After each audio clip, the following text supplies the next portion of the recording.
नमस्कार। वार्तालाप में आज हमारे साथ जो विशेष मेहमान हैं उनके चर्चे भारत से लेकर पाकिस्तान तक और आगे अबू धाबी तक भी होते रहते हैं।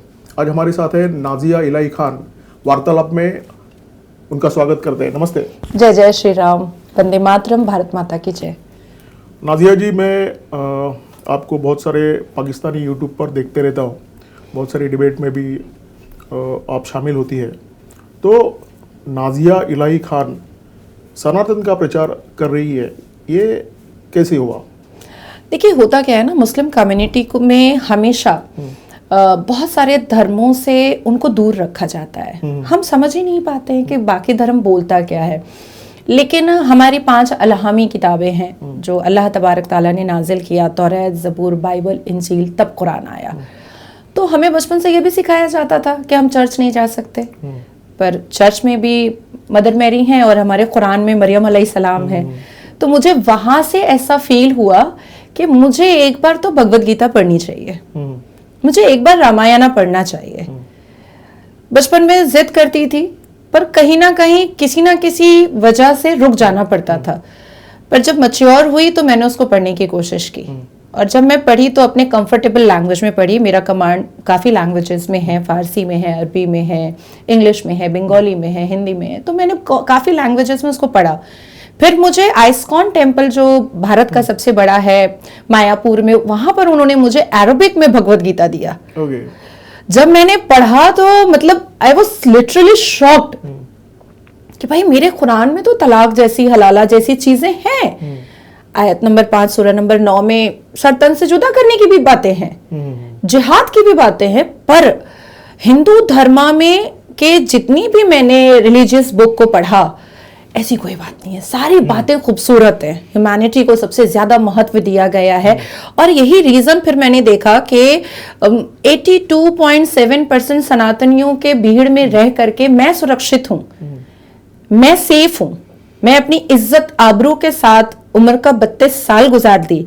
लेकिन सिर्फ 17 करोड़ की आबादी में श्रद्धा सेफ नहीं है, उसकी बोटियां हो जाती हैं। सूजन जॉर्डन सेफ नहीं है, गाड़ी में उसको पकड़ करके उसका बलात्कार 2 मुसलमान भाई कर देते हैं, और ऐसी कई मिसालें हैं।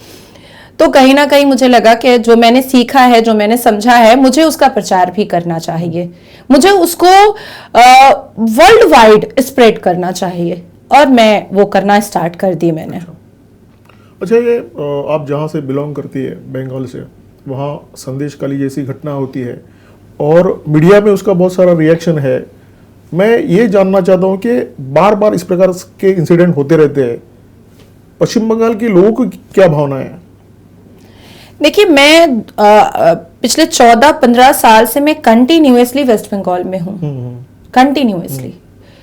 और पिछले 2016 से मैं कंटिन्यूअसली चैनल के माध्यम या सोशल अवेयरनेस के माध्यम में ये बातें बताई जा रही थी कि महिलाएं, हिंदू महिलाएं सेफ नहीं हैं पश्चिम बंगाल में। अच्छा, मुस्लिम महिलाएं हैं? मुस्लिम महिलाएं एकदम सेफ हैं, एकदम सेफ हैं। लेकिन वो मुस्लिम महिलाएं सेफ हैं जो वहां की कुप्रथा और दुर्नीति के सपोर्ट में है। अच्छा, अगर वहां पर मुस्लिम महिला संविधान की बात करेगी पश्चिम बंगाल की धरती पर, या धर्मों के फैक्ट को, फिगर को सामने रखेगी, तो वहां पर वो भी सुरक्षित नहीं है, बिल्कुल सुरक्षित नहीं है।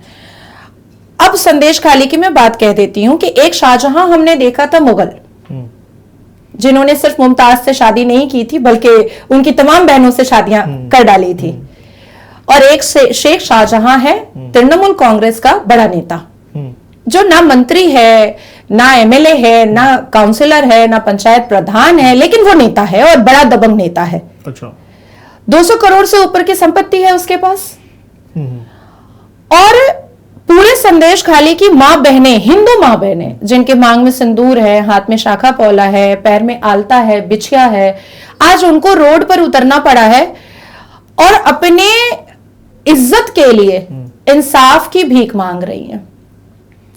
संदेशखाली के शेख शाहजहां के लोगों ने और शेख शाहजहां ने जिस मां को अत्याचारित किया, उसकी बेटी को भी अत्याचारित किया। मां भी उसी बिस्तर का खिलौना बनी है जिस बिस्तर का खिलौना बेटी बनी है। संदेशखाली के शेख शाहजहां और उनके जितने भी एसोसिएट हैं, उनकी नजर में हिंदू औरतें सिर्फ उनके बिस्तर का एंजॉयमेंट का सामान है, इसके अलावा कुछ भी नहीं है। देखिए, कोई भी महिला, चाहे वो वेस्टर्न कल्चर की हो, चाहे वो बहुत मॉडर्न कल्चर की हो, चाहे वो मतलब बहुत लिबरल हो, उसका बलात्कार हुआ है ये कोई नहीं बोल पाती है। पर पेशेंस जो होता है ना, वो कभी कभी खो बैठता है इंसान, और वही हुआ है संदेश खाली में। इतना अत्याचार तृणमूल कांग्रेस के नेताओं ने किया है कि अब वहां की महिलाएं पेशेंस खो बैठी और वो रोड पर उतर गई। मुझे याद है कि 2023 में दुर्गापुर में जब चीफ मिनिस्टर ममता बनर्जी ने ऐलानिया कहा था कि भारतीय जनता पार्टी के खिलाफ जिहाद होगा, और उन्होंने माता बहनों को कहा था कि झाड़ू उठा लो और बेलन उठा लो और चम्मच उठा लो, अगर भारतीय जनता पार्टी के लोग वोट मांगने आएंगे, और वोट अगर मांगने आते हैं और तुम लोग वोट दे देते हो तो भगवान तुमको माफ नहीं, अल्लाह तुमको माफ नहीं करेगा। ये ब्राह्मण घर की बेटी श्रीमती ममता बनर्जी के मुंह से निकला था कि अल्लाह माफ नहीं करेगा। और आज देखिए कुदरत का निजाम, कहते हैं ना कर्मा इज बूमेरैंग, वही माता बहनें झाड़ू भी उठाई है, चप्पल का माला भी उठाई है, बेलन भी उठाई है, चमचा भी उठाई है, पर भारतीय जनता पार्टी के लिए नहीं उठाई है, तृणमूल कांग्रेस के खिलाफ में उठा चुकी हैं। कल की ये घटना है कि एक बहुत बड़े न्यूज एंकर को अरेस्ट कर लिया गया है।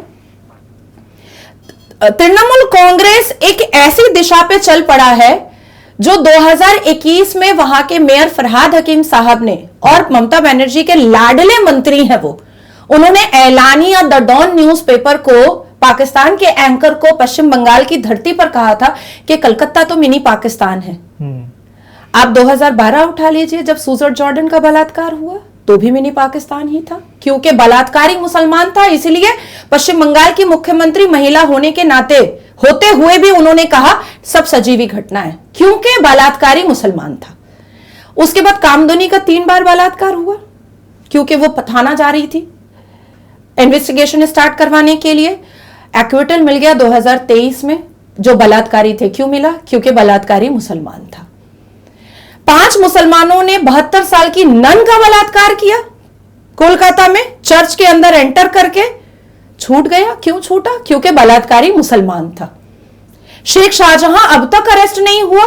क्यों नहीं अरेस्ट हो रहा है 10,000 से ऊपर महिलाओं का बलात्कार करने के बावजूद भी? जी हाँ, ये आंकड़ा कहां से आया? ये आंकड़ा रोज न्यूज चैनल पर है। जो रोड पर उतरी हुई है महिलाएं, उनको देखिए, वो क्यों नहीं अरेस्ट हो रहा है? हालांकि राशन स्कैम, उसके ऊपर ईडी भी हमला बोली हुई है। ईडी जब जाता है तो उसका सर फोड़ दिया जाता है, ईडी ऑफिसर का भी मर्डर करने का चेष्टा किया जाता है, क्योंकि वो मुसलमान है।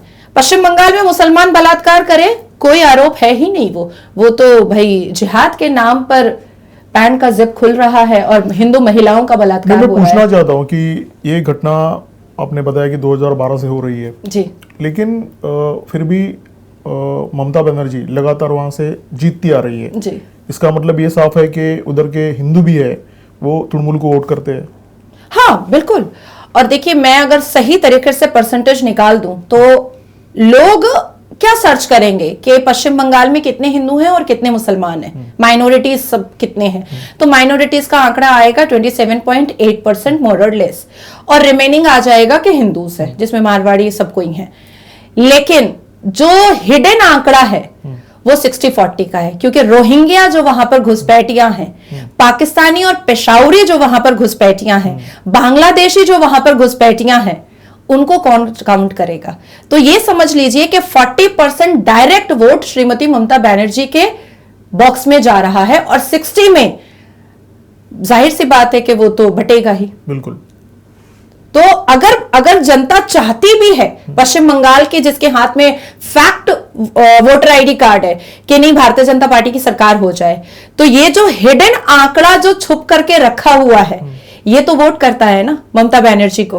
तो ओरिजिनल आंकड़ा ऐसे भी फेल हो जाता है। नहीं, लेकिन फिर आपका अगर कहना माने तो अगले 10 साल फिर ममता बनर्जी को कोई हरा नहीं सकता। इसलिए तो हम बार बार कह रहे हैं कि सीए होना चाहिए। और याद कीजिए कि 2011 में खुद श्रीमती ममता बनर्जी ने भी लोकसभा स्पीकर के मुंह पर पेपर फेंका था और कहा था कि नहीं, एनआरसी और सीए करिए, आज क्योंकि वो उसी मेमो पर चल रही हैं, उसी लिखे हुए सारी चीजों पर चल रही हैं जो कभी लेफ्ट फ्रंट चल रहा था।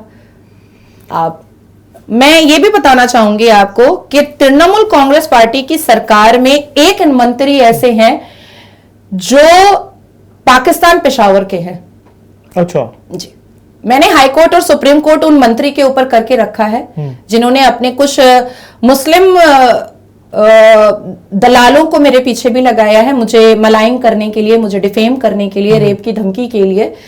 पर I am not scary cat, मैं डरने वालों में से नहीं हूं, लेकिन ये सच में सामने लाकर रहूंगी और पूरे भारत के सामने लाकर रहूंगी कि तृणमूल कांग्रेस में एक मंत्री है जिसका पूरा परिवार तृणमूल कांग्रेस के पद अधिकारी बनकर बैठा है, पर उसका एंसेस्टर और उसके परदादा लकड़दादा पाकिस्तान पेशावर के हैं। अच्छा जी, आपने ऐसी एक बात हाल ही में प्रियंका गांधी के बारे में भी कही थी, उनको भी आपने एक्सपोज किया था कि जो मौलाना तौकीर रजा है जी, जो उत्तराखंड में बहुत बवाल मचाने की कोशिश कर रहे हैं, दंगे भड़काने की कोशिश कर रहे हैं, तो वो क्या किस्सा है, जरा डिटेल में बताइए, गांधी फैमिली से रिलेटेड। देखिए, गांधी फैमिली का सबको पता है, किसी से छुपाने की जरूरत नहीं है। फिरोज गांधी को गांधी का टाइटल किसने दिया? खान से, ये भी सबको पता है। सत्ता का लोभ कैसे पारसी मुस्लिम को हिंदू बनने पर मजबूर कर दिया, ये भी सबको पता है। नूर साहब जब एजुकेशन मंत्री बने, उसके बाद उन्होंने कितने मुस्लिम ऑर्गेनाइजेशंस खोले, ये भी सबको पता है। प्रियंका वाड्रा कभी कभी बिल्कुल आउट ऑफ मार्केट हो जाती हैं और मीडिया से गायब हो जाती हैं, और जब वो मीडिया से गायब होती हैं तो सूत्रों से यही पता चलता है कि या तो तौकीर रजा जैसे भड़काओ बाज मुफ्ती के साथ वो बैठी होती हैं, या तो कुछ चाइना वालों के साथ वो बैठी होती हैं, यही पता चलता है। अच्छा, जो खानदान इंदिरा गांधी से लेकर के, राजीव गांधी से लेकर के, राहुल गांधी से लेकर के हर कोई अफगानिस्तान बाबर के खबर पर फूल चढ़ाने जाता है, वो खानदान अब दोबारा सत्ता पे नहीं बैठ सकता है। प्रियंका वाड्रा की सिर्फ शक्ल इंदिरा गांधी जैसी है और हेयर स्टाइल इंदिरा गांधी जैसा है, पर इंदिरा गांधी जी के जमाने में जो जनता थी, वो जनता अब बहुत स्मार्ट हो चुकी है, वो जनता अब बहुत शिक्षित हो चुकी है। हमारा भारत 79% शिक्षा में है। अब वो लोग नहीं बचे हैं कि आप साधु स्लॉटर करवाइएगा और उन्हीं के वोट से जीत करके आप प्रधानमंत्री के कुर्सी पर बैठिएगा और लोग फिर भी आपको वोट देंगे और आपके गले में फूल का माला डालेंगे। ये प्रियंका वाड्रा को अब याद रहना चाहिए, और उसका नतीजा हमने 3 दिन पहले देखा है। अमेठी छोड़ दिया पूरे गांधी परिवार ने। सोनिया गांधी तो इलेक्शन के मैदान में अब उतरना भी नहीं चाहती हैं, उन्होंने तो राज्यसभा का नॉमिनेशन फाइल कर दिया, क्योंकि उनको समझ में आ चुका है कि अब जनता से जीतना नामुमकिन हो चुका है। प्रियंका वाड्रा की बहुत अच्छी ताल्लुकात तौकीर रजा से है। जब भी तौकीर रजा जैसे लोग, या आपके यहाँ घाटकोपर से जो अरेस्ट हुआ सलमान, तो ये जैसे लोग आखिर कांग्रेस के ही एक्वेंटेंस या फ्रेंड ग्रुप में क्यों नजर आते हैं? ऐसी क्या बात है? ये भड़काऊ भाषण वाले लोग, हमारे देश के विरोधी लोग कांग्रेस के दफ्तर में या गांधी परिवार के बंगलों में क्यों नजर आते हैं? ये बहुत बड़ा क्वेश्चन है जो हम सबको सोचना चाहिए। इस्लाम के नाम पर तौकीर रजा ने जेल भरो आंदोलन खोला, पर इस्लाम का तो कहीं पर प्रचार किया नहीं उसने। उसके भाई फैज का एक मार्केट टूटा जो अवैध निर्माण था, और उसके बाद फिर उसने जेल भरो आंदोलन का ऐलान कर दिया। तो यहां पर इस्लाम कहां से आ गया? यानी जाति दुश्मनी निकालने की कोशिश की। तो इसका मतलब है कि तौकीर जैसे लोगों को फंडिंग करने वाला कोई और नहीं गांधी परिवार है। मैं बहुत क्रिस्टल क्लियर बात करती हूं, because I am very blunt speaker. जिसको इस बात पर कोई टिप्पणी करनी होगी या कोई FIR फाड़ना होगा फाड़े, मुझे भी कानूनी दाव पेच पता है, मैं कोई जाहिल तो बैठी भी नहीं हूं।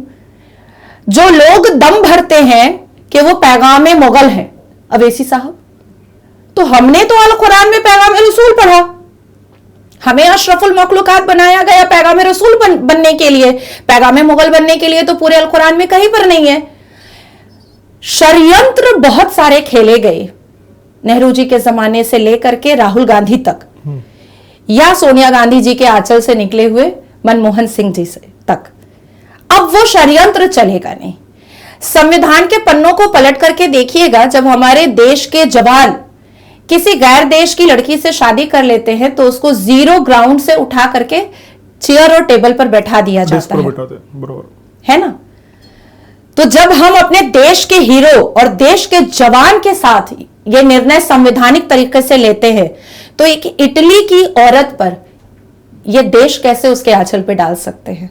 ये देश के नौजवानों को सोचना पड़ेगा। प्रियंका वाड्रा के जितने भी एक्वेंटेंस जो भड़काऊबाज बादशाह लोग हैं, उनका सिर्फ 2 चैप्टर मैंने अभी खोला है। आने वाले वक्त में बहुत सारे चैप्टर्स खुलते हुए नजर आएंगे और मैं उनको प्रियंका वाड्रा ही बोलती हूं। बिल्कुल। एक बात जानना चाहूंगा कि अभी हाल ही में जब राम मंदिर का प्राण प्रतिष्ठा होने वाला था जी। तो एक युवती जो मुस्लिम थी वो चल के अयोध्या तक गई जी। आप जैसे लोग सनातन की बात करते हैं जी। तो मुस्लिम कम्युनिटी जो है उसमें जिनको ऐसा लगता है कि हमारे पुरखे हिंदू ही थी और ये देश हमारा है और ये देश हमारे ईमान से बड़ा है जी।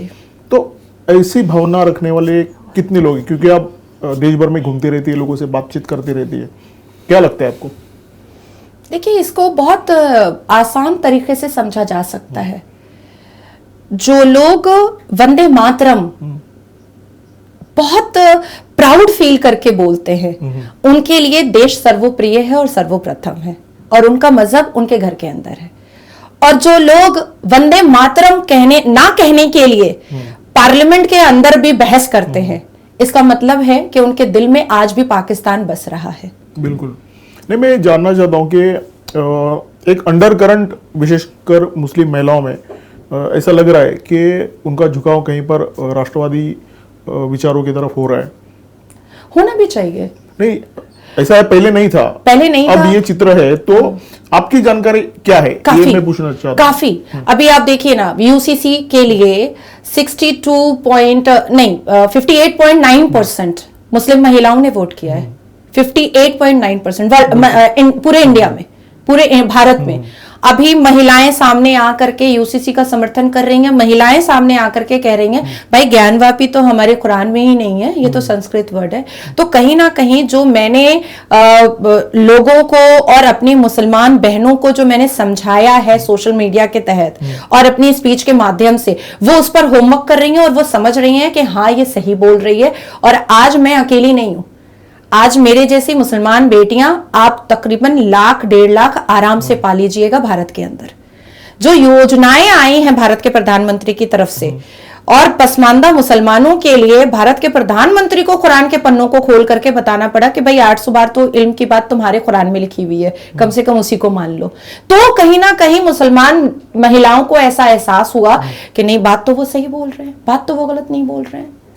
जब सायरा बानो और शाह बानो 3 तलाक को लेकर के 1984 से रो रही थी और 2017 में मेरा लास्ट पिटिशन 2015 में गया था 3 तलाक के खिलाफ, 2017 में हिस्टोरिकल वर्डिक्ट आया। उसके बाद में कंटिन्यूअसली 2 साल मैंने अवेयरनेस कैंप किया। तब महिलाओं ने समर्थन किया कि नाजिया जी, आप तो हमारी ही इज्जत के बारे में बात कर रही हैं। जब मैंने 2019 में पॉलीगेमी हलाला डाला और अभी कॉन्स्टिट्यूशन बेंच में है, मैंने अवेयरनेस कैंप किया, तब मुझे महिलाओं ने कहा, ये तो आप हमारी इज्जत की बात कर रही हैं, हमारी इज्जत की बात कर रही हैं। तो आज महिलाएं बिल्कुल मतलब एम्पावर है, वो साथ है मेरे, और वो मोदी जी के साथ है। और जो पुरुष है उनका क्या? क्योंकि जब तक उनका एजुकेशन मदरसों में होता है तब तक तो उनकी आंख खुलेगी ऐसी कोई उम्मीद कर नहीं सकते। नहीं, बिल्कुल भी। जब तक मदरसे बंद नहीं होंगे, और आसाम में बहुत खूबसूरत निर्णय लिया गया, 1288 मदरसों को तोड़ करके मीडियम स्कूल बनाने की कोशिश की जा रही है, और मुझे लगता है धामी जी इस पर खरे भी उतरेंगे। और मेरा मानना है कि भारत में जितने भी मदरसे हैं उसको तोड़ देना चाहिए, क्योंकि सरकार का काम मुल्ला बनाने का नहीं है। सरकार अगर निर्णय लेता भी है, या सरकार अगर रिस्पॉन्सिबिलिटी लेती भी है, राज्य सरकार हो या केंद्र सरकार हो, तो वो गरीब बच्चों, पसमानदा बच्चों को इंजीनियर, डॉक्टर, वकील, जज बनाने की जिम्मेदारी ले सकती है। और हम उसके लिए एक एजेंडा रख भी सकते हैं सरकार के सामने, लेकिन मुल्ला बनाने का ये पाकिस्तान तो नहीं है ना। बिल्कुल। तो मुझे ऐसा लगता है कि सारे मदरसों को तोड़ देना चाहिए। आप देखिए, मुसलमान जो आने वाली पीढ़ी है वो शिक्षित होगी और वो बहुत बहुत खूबसूरत मिजाज की हो जाएगी। मदरसा एकमात्र ऐसी जगह है जहां पर ये खूनी खेल और ये जिहादी एक्टिविटीज को सिखाया जाता है और समझाया जाता है। आप जिस बेबाकी से बातें रखती है, तो भारत में तो नाजिया खान ये एक चर्चित नाम है ही। पाकिस्तान में भी आप बहुत पॉपुलर है। उधर के जो यूट्यूबर है वो हमेशा आपसे बातचीत करते रहते हैं, आपसे इंटरेक्ट करते रहते हैं। तो ये सिलसिला कब से शुरू हुआ? देखिए, मैं to be very frank, everyone knows कि मैं बहुत ट्रांसपेरेंट बात करती हूँ। मैं लिटरली कैमरा से छुपती रही थी। अच्छा, लगता नहीं नहीं, मैं छुपती रही थी। मुझे शायद लोग पहचानना स्टार्ट किए हैं 2023 के मार्च से। अच्छा। हालांकि मैंने बहुत बड़े बड़े मैटर्स देखे हैं, पर मैं हमेशा बैक कैमरा रहती थी, पर्दे के पीछे रहती थी। लेकिन जब मैंने सिचुएशन बहुत ज्यादा वर्स्ट होते हुए देखा, पश्चिम बंगाल का देखा, उसके बाद फिर और भी बहुत जगह का देखा, तो मुझे लगा कि शायद अपनी मुसलमान बहनों को बचाने के लिए मुझे शायद अब रोड पर उतरना पड़ेगा। बिना रोड पर उतरे नहीं हो पाएगा। मैं एसी में बैठ करके बड़े बड़े कॉन्फ्रेंस करती हूँ, पर उसमें बहुत शिक्षित लोग आते हैं जो मेरी बात सुनते हैं और तालियां बजा देते हैं। वो बात बाहर नहीं निकलती है। तो फिर मैंने निर्णय किया कि ठीक है, अब जहां से भी मुझे कॉल आएगा कि यहाँ पर आपको बैठना है, मैं इसको सोशल अवेयरनेस का एक रूप देकर के मैं वहां पर बैठ करके बात करूंगी। और शायद मेरी किस्मत अच्छी है कि इस 11-12 महीने के अंदर आज पाकिस्तान खुद कहता है कि अवैसी झूठा था और झूठी अफवाह फैलाता था और हम उसी को मानते थे। क्योंकि नाजिया जी, आप सबूत के आधार पर हम लोगों के साथ बात करती हैं और मुसलमान क्या कर रहा है भारत में ये आप पूरा सबूत देती हैं। बिल्कुल। तो मुझे लगता है कि ये मेरा बहुत बड़ा अचीवमेंट है कि अब पाकिस्तान खुद मुझे बोलता है कि अवैसी झूठा था। बिल्कुल बिल्कुल। तो इसलिए मुझे मतलब आना पड़ा मैदान में। और एक पाकिस्तानी मीडिया के बारे में एक सवाल हमेशा मेरे जहन में आता है कि पाकिस्तान में तो मिलिट्री डोमिनेटिंग है, सरकार से ज़्यादा उनकी चलती है। तो ऐसी स्थिति में उधर के यूट्यूबर इतने बेबाकी से बोलते हैं, गवर्नमेंट के खिलाफ बोलते हैं, धांधली के बारे में बोलते हैं, अभी चुनाव जो हुए उसके बारे में इतना खुल के बोलते हैं, इसका क्या राज है? इसके 3 राज मैं आपको बताऊंगी और तीनों टू द पॉइंट है।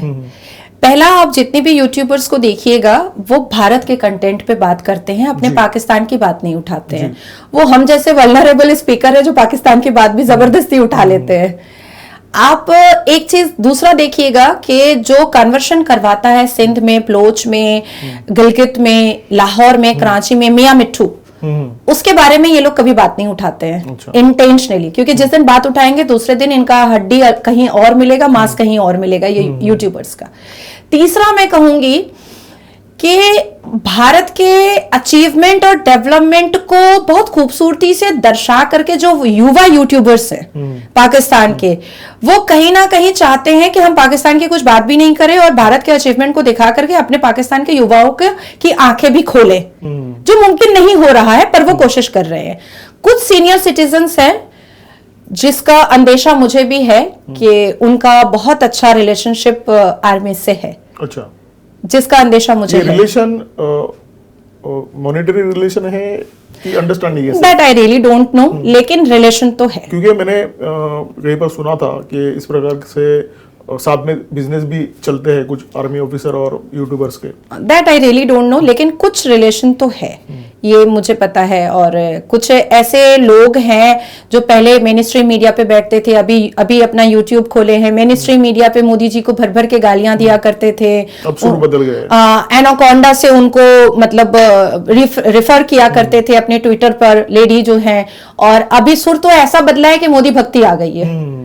अब तो मोदी जी का पूरा जाप ही करते रहते हैं। ये डॉलर का कमाल है। हाँ, ये डॉलर का कमाल है। तो मैं तो हमेशा कहती हूँ कि बाप बड़ा ना भैया, मुसलमान के लिए सबसे बड़ा रुपया। तो ये डॉलर का भी कमाल है। तो मुझे ऐसा लगता है कि युवा का जो एफर्ट है पाकिस्तानी यूट्यूबर्स में, वो उसमें सच्चाई छुपी हुई है। वो चाह रहे हैं कि वो भी डेवलप हों, वो भी सक्सेस हों, उनका भी देश आगे बढ़े, वो भी फ्री होकर के, जैसे नाजिया इलाही खान एकदम दहाड़ती हुई नजर आती है, वैसे वो भी दहाड़ती हुई नजर आए। तो कुछ है युवा जो पॉजिटिव चीजों को स्प्रेड करने की कोशिश में लगे हुए हैं पाकिस्तान में, और पाकिस्तान के बारे में बात नहीं करते हैं, सवाल भारत के बारे में ही होता है। बिल्कुल बिल्कुल। लेकिन कुछ सीनियर सिटीजन्स हैं जो बहुत डायबॉलिक गेम खेल रहे हैं, जिन पर नजर रखने की जरूरत है, बहुत कड़ी नजर रखने की जरूरत है जी। और एक सवाल है, अभी अयोध्या में हमने रामलला की प्राण प्रतिष्ठा की, तो अभी अयोध्या से लेकर अबू धाबी तक जय श्री राम के नारे गूंज रहे हैं, और मुस्लिम कंट्री में इतना भव्य मंदिर बना जी। तो ये जो पूरा बदलाव है जी, उसका क्या कारण है? ये मुस्लिम मानसिकता में बदलाव है कि मोदी जी की जादू है कि और कोई कारण है इसके पीछे? देखिए, आप बर्लिन जाएंगे, बहुत मंदिरें मिलेंगी। इंडोनेशिया तो खैर अपने आप को भगवान राम का पूर्वज ही मानता है। अफ्रीका में तो कुशाई बोलते हैं लोग अपने आप को, प्रभु कुश के वंशज बोलते हैं। तिरुचिल्लापल्ली के हिसाब से 17,50,000 साल पुराना सनातन धर्म है। आज भी हमारे मुस्लिम समाज में बहुत सारे टाइटल मंडल हैं, सरकार है, चौधरी है, बट है। महाराष्ट्र में दळवी, पावसकर, तो ये कहाँ से आया है? ये कहाँ से आया है? अब आती है बात के अरब कट्टर इस्लाम वाला है, कट्टर इस्लाम वाला, और अरब को पता है कि मॉडिफिकेशन तो हमारे अलहामी किताब में भी हुआ। तो आज इस जनरेशन में अगर मॉडिफिकेशन की जरूरत है तो की जा सकती है। डायरेक्ट तो कुरान नहीं आया ना, तौरात, ज़बूर, इंजिल, बाइबल, तब कुरान आया। तो मॉडिफाई जब इस्लाम हो सकता है, जब अल्लाह तबारक ताला कर सकता है, तो फिर खुर्शीद साहब क्यों नहीं कर सकते हैं? मोहम्मद बिन जैद साहब क्यों नहीं कर सकते हैं? और हमारे कुरान में लिखा है लकुम दीनकुम वलिय दीन, आप अपने धर्म की इज्जत करो और दूसरों को उसके धर्म की इज्जत करने दो। द थर्ड थिंग इज कि हर देश अब चाहता है कि वो इकोनॉमी बहुत पावरफुल हो, क्योंकि देश तरक्की याफ्ता होता है तो वहां के व्यक्ति तरक्की याफ्ता होते हैं। और मुझे इतनी जानकारी बहुत अच्छे से है कि मदरसा हो, इमामबाड़ा हो, मस्जिद हो, मजार हो, इन्होंने आज तक भारत की सरकार को झूठ बोल करके पैसा लिया है, और आज भी इस भारत में सैकड़ों मंदिरें हैं जो टैक्स देती हैं। राम मंदिर किसी सरकार ने नहीं बनाई, 800 करोड़ से ऊपर डोनेशन, और अब तो उससे भी ज्यादा उस डोनेशन से ही बन गया। बिल्कुल। बैंक ने कह दिया कि अब और डोनेशन हम एक्सेप्ट नहीं कर सकते, अब आप लोग कहीं और रखिए। तो मुझे ऐसा लगता है कि जो फैक्ट है, जो सत्य है, उसको हम सबको मानना चाहिए, और अरब ने भी मान लिया है। और किसी भी मुसलमान, इस दुनिया के किसी भी मुसलमान को अरब की मंदिर से, अबू धाबी के मंदिर से अगर प्रॉब्लम है तो सिर्फ बॉयकॉट करके दिखा दे। अरब बॉयकॉट करके नहीं कर पाएगा। आज भी जब हम मुसल्ला बिछाते हैं ना, जानमाज जब बिछाते हैं, तो हमारी पहली और आखिरी दुआ यही होती है कि मरने से पहले एक बार हज कर ले, एक बार उम्रा कर ले। तो ये हज और उम्रा होगा कहाँ? वहीं जहां 27 एकड़ की मंदिर बनी है, उसी से थोड़ा आगे बढ़ना पड़ेगा। तो मुझे ऐसा लगता है कि जिस दिन मैं हज करने के लिए जाऊंगी, पहले मंदिर में माथा टेक लूंगी, उसके बाद थोड़ा आगे बढ़ करके हज भी कर लूंगी। क्या बात है। ऐसे पूछने लायक सवाल बहुत सारे हैं, और आपके पास जानकारी इतनी है कि शायद 2 घंटे कम पड़े। लेकिन एक आखिरी सवाल जी मैं आपसे पूछता हूँ, समय की मर्यादा को ध्यान में रखते हुए। जी। एक एक्स मुस्लिम मूवमेंट पूरे दुनिया में चालू है जी। भारत में उसका स्टेटस क्या है? आपकी क्या जानकारी है? मुझे ऐसा लगता है कि एक्स मुस्लिम जो बहुत ज़्यादा दीन की दावत दिया करते थे और बहुत ज़्यादा दीन को समझें, उसके बाद उन्होंने छोड़ा है इस्लाम को। और उनके लिए मैं एक ही मैसेज देना चाहूँगी कि मुंह छुपा कर ना चलें, क्योंकि भारत में मुसलमान बलात्कारी अपनी शादियाँ जेल खट के आने के बाद 5 स्टार होटल में करता है। नासिर खान उसका जिंदा मिसाल है। तो मुझे लगता है कि वो कोई पाप नहीं कर रहे हैं जो उनको मुंह छुपाकर चलना चाहिए। मेरा 2024 के अक्टूबर या नवंबर तक एक्स मुस्लिम को माइनॉरिटी का दर्जा दिया जाए और वो सारी फैसिलिटीज उनको दी जाए जो माइनॉरिटीज को मिलती है। ये मेरा एक पिटिशन जाने वाला है the honourable supreme court of India में, उनके अधिकार के लिए, उनके लीगल राइट के लिए, या उनको जो लोग डरा करके रखे हुए हैं, वो अपने घर को छोड़कर बैठे हैं, अपने बीवी बच्चों के साथ वो कहीं और छुपे हुए हैं, उनको, उनके साथ ये अत्याचार भारत की धरती पर नहीं होनी चाहिए। क्या नंबर होगा लगभग भारत में, क्या लगता है आपको, एक अंदाज क्या है आपका? आई थिंक मुझे ऐसा लगता है, जहाँ तक मेरा आंकड़ा है या मेरे पिटिशंस का जो अभी रिसर्च चल रहा है, 1 करोड़ टच कर चुका है। क्या बात है, इतनी बड़ी संख्या में है? जी हाँ। इसका क्या आधार है, आपने जो संख्या बताई उसका? बहुत जल्द इसको लेकर के मैं आपके साथ सेशन कर लूंगी, क्योंकि मेरी रिसर्च अभी कंटिन्यूड है और काफी सारे एक्स मुस्लिम से मेरी बातचीत भी होती है। अच्छा, हम इंतजार करेंगे उस सेशन का। पक्का। नादिया जी, जैसे मैंने कहा कि सवाल बहुत सारे हैं, लेकिन एक समय की मर्यादा है। आप समय निकाल के हमारे स्टूडियो में आई और बहुत ऐसी जानकारी दी शायद और किसी के पास नहीं है। Thank you. तो आपका बहुत धन्यवाद। Thank you.